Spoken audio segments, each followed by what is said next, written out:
नमस्कार दोस्तों, महाराष्ट्र की राजनीति को लेकर के इस वक्त की बड़ी खबर आ रही है। चलिए खबरों को शुरू करते हैं। शिवसेना में शामिल होना चाह रहे लोगों को धमका रही है ईडी।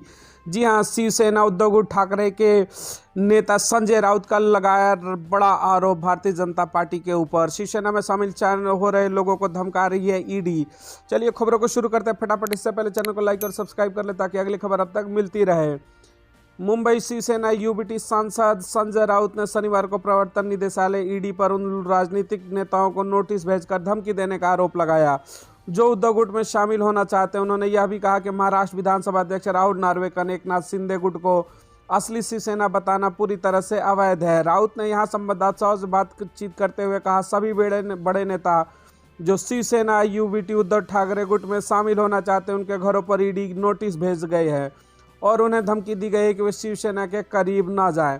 उन्होंने कहा कि शिवसेना के बारे में अध्यक्ष राहुल नार्वेकर के द्वारा दिए गए निर्णय पूरी तरह से अवैध था। हमने इलेक्शन कमीशन, भारत के चुनाव आयोग को भी जो दिया था उसके सभी सबूत हमारे पास थे। हमने जनता को सारी जानकारी दे दी, हमने हटा दिया उनका मुखौटा और उन्हें उजागर कर दिया, जिसके बाद से वे उग्र हो गए और अगले दिन से हमारे लोगों को ईडी और आईटी से नोटिस मिलना शुरू हो गया है। पिछले साल जून में पार्टी में विभाजन के बाद प्रतिद्वंदी समूह के विधायकों को अयोग्य ठहराने की मांग करने वाली शिवसेना गुटों की क्रॉस याचिकाओं पर अपनी निर्णय देते हुए महाराष्ट्र राहुल नार्वेकर ने 10 जनवरी को कहा था कि जब प्रतिद्वंदी गुट उभरते तो शिंदे गुट ही असली शिवसेना थी।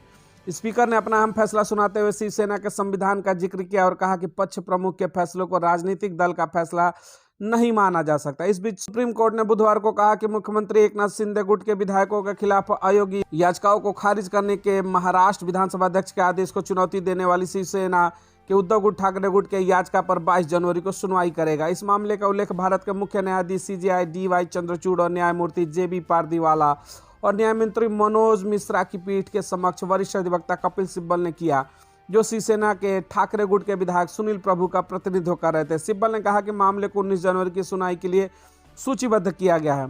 इस प्रकार से महाराष्ट्र की राजनीति में एक बार फिर से अपने बयानों को लेकर के चर्चा में है संजय राउत। जी हां, शिवसेना उद्धव गुट ठाकरे से राज्यसभा सांसद संजय राउत लगातार भारतीय जनता पार्टी पर हमलावर दिख रहे हैं। शिवसेना उन्होंने एक बड़ा आरोप लगाया कि शिवसेना उद्धव गुट में शामिल होने जा रहे तमाम बड़े नेताओं को ईडी और आईटी के लगातार नोटिसें दे करके उन्हें डराने का काम किया जा रहा है।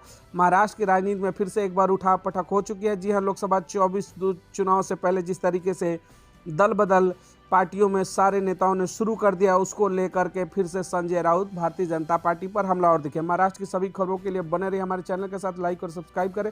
मिलेंगे अगली खबरों के साथ महाराष्ट्र की। बहुत बहुत धन्यवाद।